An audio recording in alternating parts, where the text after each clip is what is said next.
In this video we are going to study a trade in the euro-dollar 1 hour timeframe. There are quite a few lines in the chart, so let's take our time to build the analysis from the ground up. The important notion of trend comes from the market vectors marked between number 1 and number 3. In other words, we can see a lower high and a lower low in the chart in an undeniable way. The fact that number 3 is definitely lower than number 2 renders number 2 as a solid structure, which is a point where sellers definitely prove their point to the buyers of this market. However, even though highs and lows are a simple thing at first, when we begin to take a deeper look at them, a complex reality begins to appear. That means that the absolute extremes of price are not at all where potential buyers or sellers are sitting. We must look at what happens around the extremes to see what's really going on with the market, and I suspect that is a procedure that only a few traders know how to accomplish. For example, in the vector between number 2 and number 3, the sellers are not sitting at the absolute high number 2. That's just a representation of the highest point they traveled. The place where the sellers are is actually described by the frequency line we have right after number 2. After the absolute high, we can clearly see that price goes undecided for a few candles, and then it starts to form a frequency along the lower tails of these candles. The real buyers of this vector, which are the ones that matter for future opportunities, are the buyers who break this frequency line and ignite the market to the downside to create low number 3. Notice how strong this frequency line looks. It caught the common behavior of a total of 8 candles.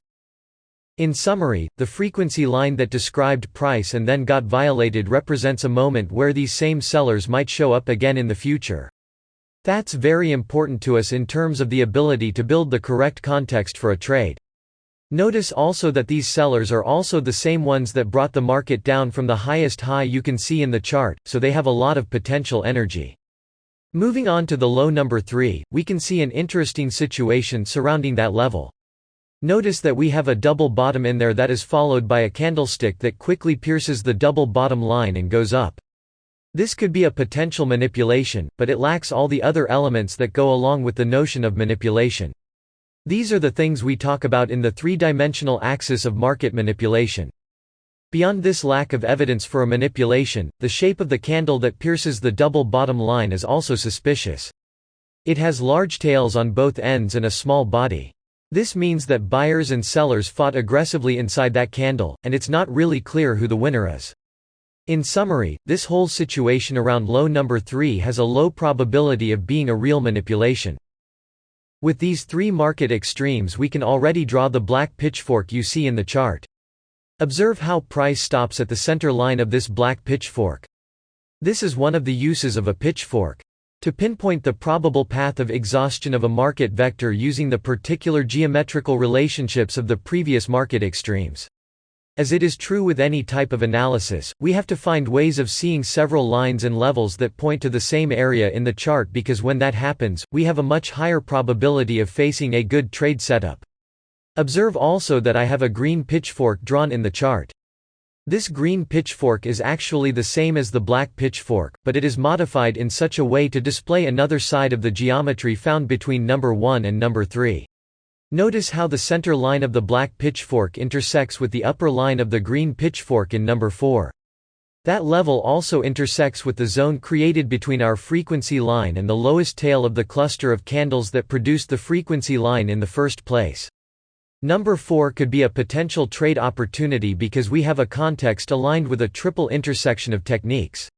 However, the short trade you see in the chart was opened a little later when the market gave another opportunity to enter in the same area, but this time it displayed a fractal candle as a trigger point. The short position was triggered at the open value of the candle after the fractal candle.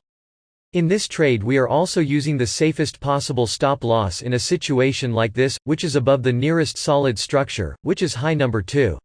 The target is derived from the multiplication of the stop loss size by 3, as we are always looking for at least a 1 to 3 risk-reward trade. Let's see what happened in this market afterwards.